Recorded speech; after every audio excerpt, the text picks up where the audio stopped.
Ok, j'ai beau brailler sur des dizaines de mesures, je peux rien dire d'original qu'un autre rappeur t'ait jamais dit. Parce que finalement nos plaintes sont les mêmes. Salut les amis, j'espère que vous allez bien. Moi ça va. Aujourd'hui on est sur le projet P3. Projet numéro 3, on va parler sur le salon de coiffure. Pour avoir un salon de coiffure, la première des choses, on aura besoin de trouver un local avec un espace pour que vous essayez de gérer proprement votre salon de coiffure. La deuxième des choses, c'est avoir de matériel.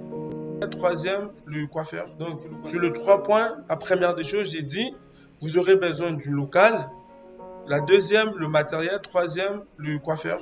La liste de matériel que vous aurez besoin.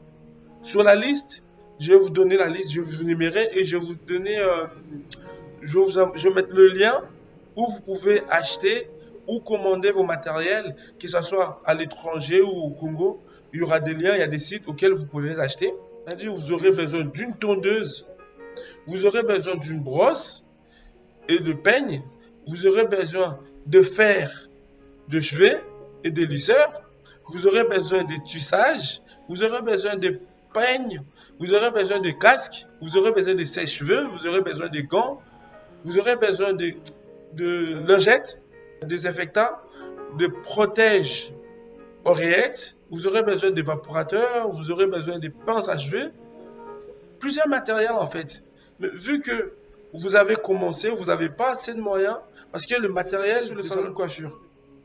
Donc, hormis ça, je vais vous donner les avantages et les inconvénients du salon de coiffure. Bon, j'avais noté quelque part. Pour les avantages du salon de coiffure, parmi les avantages du salon de coiffure, la première des choses, tous les matériels que vous allez acheter, ce sera le matériel à long terme. Pour l'avantage du salon de coiffure, la première des choses que vous devez noter, tous les matériels que vous allez acheter, elle sera le matériel à long terme. C'est-à-dire, c'est pas, même si les salons aujourd'hui, vous faites une faillite, vos matériels, elles seront là, vous pouvez recommencer ou recommencer l'ouverture de votre salon. Et ça, c'est quelque chose de très, très important quand vous travaillez sur l'investissement. La deuxième des choses, c'est le travail avec, le contact avec les clientèles. C'est-à-dire, si vous êtes là, vous allez garder des contacts, vous aurez des connaissances. Et vous savez, quand vous avez des contacts, des connaissances, c'est quelque chose de très important parce que vous ne savez pas à qui vous allez affaire. Et le troisième, vous n'aurez pas de planning. C'est-à-dire, vous êtes là, pas de planning, vous dépendez de personne. Et ça, elle fait parmi les avantages dans un salon de coiffure. Des inconvénients. Les inconvénients dans les salons de coiffure. Dans les salons de coiffure, la première des choses sur l'inconvénient, c'est la gestion. Donc, la deuxième inconvénient, les produits de salon de coiffure. Donc, pourquoi? Parce que ces produits-là, elles touchent à la santé. Par exemple, les lames de rasoir, tout ça.